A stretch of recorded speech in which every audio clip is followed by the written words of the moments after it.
বন্ধুরা, রাখি পরিবার থেকে আপনাদেরকে অনেক স্বাগত জানাই। আশা করি আপনারা ভালো আছেন, সুস্থ আছেন, এটুকু কামনা করি। আজকে একটা নতুন রেসিপি করছি। আপনারা অনেক বাড়িতে চিকেন কষা কি চিকেন কারি সব রকম খেয়েছেন, কিন্তু আমি আজকে ভিন্ন পদ্ধতিতে ওই চিকেন কষাই করব।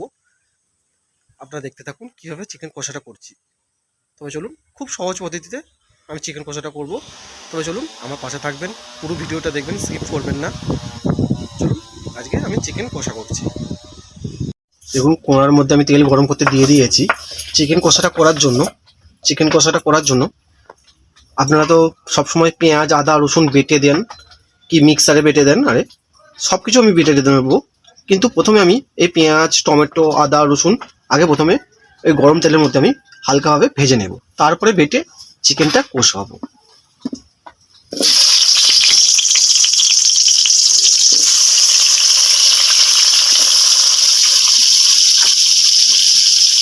বলেছিলাম আপনাদেরকে অন্য পদ্ধতিতে আমি আজকে রান্না করে দেখাবো। দেখুন, একবার বাড়িতে করে দেখবেন যে একবার খেলে বারবার খেতে ইচ্ছা করে। এটাকে ভালোভাবে একটু নাড়াচাড়া করে দেবো। দেখুন, পেঁয়াজ, আদা, রসুন আর টমেটো দেখুন হালকাভাবে ভেজে নিয়েছি। এটাকে আমি তুলে নেবো, ঠান্ডা করতে দেবো। তারপরে এটাকে একটু মিক্সারে ব্লেন্ড করে নেবো।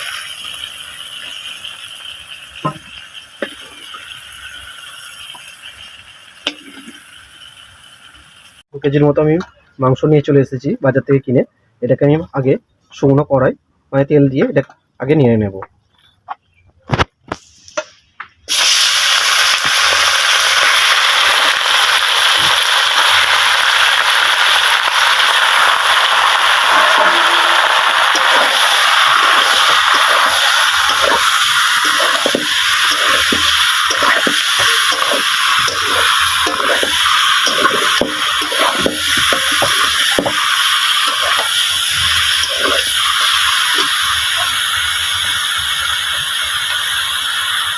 বাজার থেকে দুটো মুরগির পাও নিয়ে চলে এসেছি, এইগুলোকে আমি দিয়ে দেবো।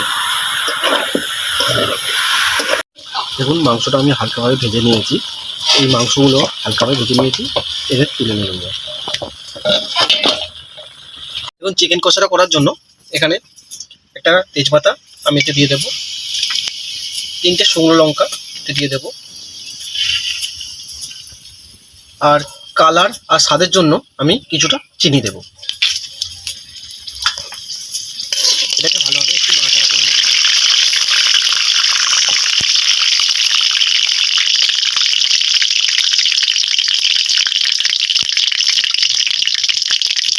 এরপর কুচানো পেঁয়াজ আমি এতে দেবো।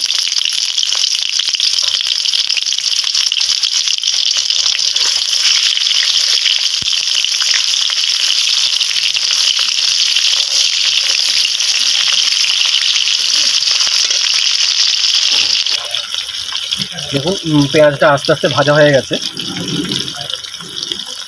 এখানে সেই টমেটো, আদা, রসুন আর পেঁয়াজ যেটা ভেজে রেখেছিলাম সেটা আমি বেটে নিয়েছি, এটা আমি দিয়ে দেবো।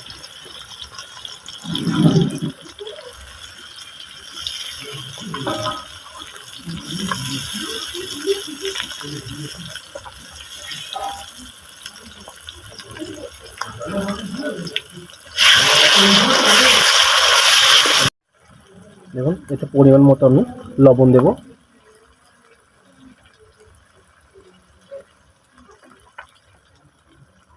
পরিমাণ মতো আমি হলুদ গুঁড়ো দেব, আর পরিমাণ মতো আমি এখানে ঝাল লঙ্কা গুঁড়ো দেবো।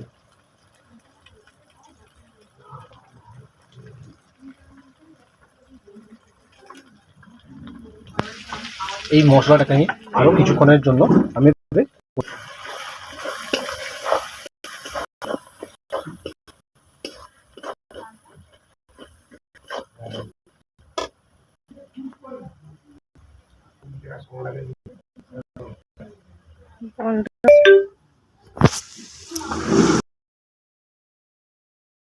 ভালোভাবে কষা হয়ে গেছে, তেল উপর থেকে ছেড়ে যাচ্ছে। এরপর যে চিকেনটা আমি হালকাভাবে ভেজে রেখেছিলাম এই চিকেনটা আমি এতে দিয়ে দেবো।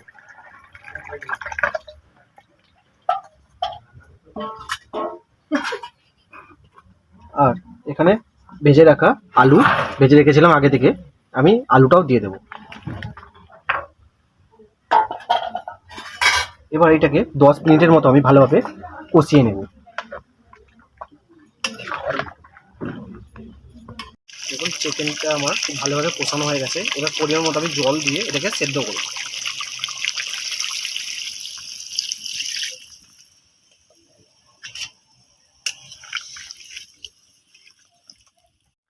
ভালোভাবে চিকেনটা ভালোভাবে ফুটতে শুরু করে দিয়েছে, সেদ্ধও হয়ে গেছে। আর এখানে গরম মশলাটা যে আছে বাটা, এই গরম মশলাটা আমি এতে দিয়ে দেবো। কিছুটা পরিমাণে আমি গরম মশলাটা দিয়েছি। এটাকে ভালোভাবে নাড়াচাড়া করে কিছুটা ফুটিয়ে আমি তুলে নেব। এবং চিকেনটা আমার ভালোভাবে কষানো হয়ে গেছে। দেখুন আমি আজকে বলেছিলাম না চিকেন কারি করবো বলে, আমার হয়ে গেছে।